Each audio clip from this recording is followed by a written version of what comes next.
Okay مینو، یہودی quarter میں آپ نے مجھے سوچنے پر مجبور کر دیا تھا۔ آپ نے منورہ کے بارے میں، لیمپ سٹینڈ کے بارے ایک سوال اٹھایا۔ مجھے سوچنا پڑا کہ انجیل شریف کی آخری کتاب مکاشفہ میں 7 گرجا گھروں کو 7 سنہری چراغوں سے تشبیہ دی گئی تھی۔ کچھ تو اصول ہوں گے، مطلب کوئی ایسے اصول ہوں گے یا شاید روحانی تصورات ہوں گے جو کتاب مقدس سے انجیل شریف میں آتے ہیں۔ میرا مطلب یہ صرف ایک حادثہ نہیں ہو سکتا۔ کتاب مقدس میں کوئی حادثہ نہیں تو جناب مسیح نے فرمایا میں دنیا کا نور ہوں، اور بعد ازاں وہ فرماتے ہیں مومنین سے، یہاں لکھا ہے اسرائیل کے لوگوں سے جو ان کی پیروی کرتے تھے، تم دنیا کا نور ہو۔ تو ہم ان کے ساتھ کچھ شیئر کرتے ہیں، وہ فرماتے ہیں کہ تم میرے گواہوں میں سے ہو۔ اس لیے بنیادی طور پر لوگوں کو ہماری زندگی میں جناب مسیح کی روشنی دیکھنے۔ ٹھیک ہے، آپ جزوی طور پر اس سے اتفاق کر رہے ہیں، لیکن آپ یہ مان رہے ہیں کہ روحانیت کے کچھ ایسے اصول ہیں جو کہ پیچھے سے چرچ میں آتے ہیں۔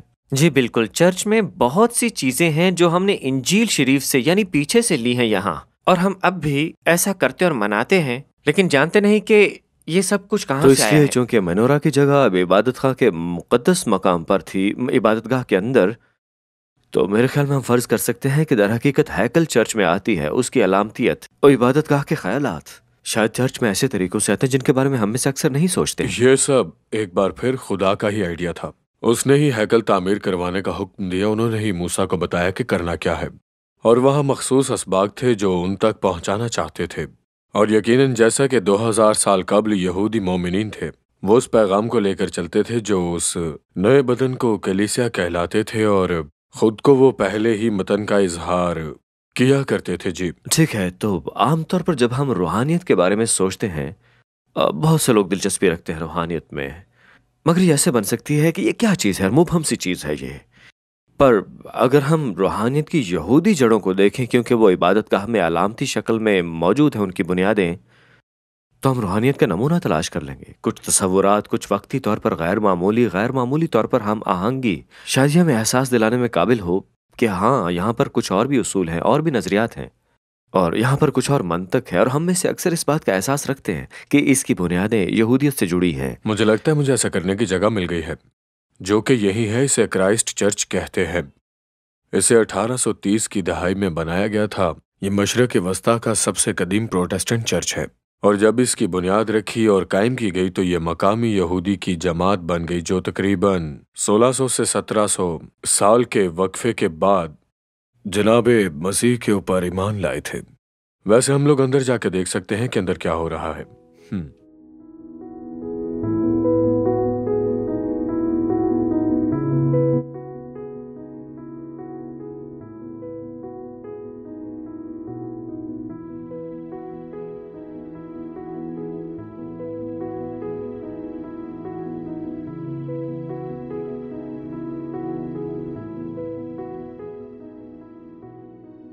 جی یہ غیر معمولی ہے، آپ کو یہ دنیا میں کہیں بھی نہیں ملے گا، کیونکہ یہ غیر معمولی چرچ ہے۔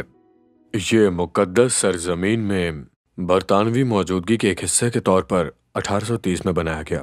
اس وقت کلیسیائی انگلستان کے لوگوں کا ماننا تھا کہ خدا یہودی لوگوں کو ان کی سرزمین پر واپس لے جانا چاہتا ہے، اور وہ اس پورے عمل کا حصہ بننا چاہتے تھے، اور اس طرح یہ یہودیوں کی جماعت بن گئی جو جناب مسیح پر ایمان لائے، اور اس جگہ کو یہودیوں کی حساسیت کے لیے ناگوار نہ بنانے کے لیے سب کچھ کیا گیا۔ جیسے کہ ٹھیک ہے، مثال کے طور پر اگر آپ وہاں پیچھے کی طرف دیکھیں تو آپ عبرانی زبان میں روز کی روٹی، 10 احکام، خروج میں خدا کی تجلی، رسولوں کا عقیدہ نظر آئے گا۔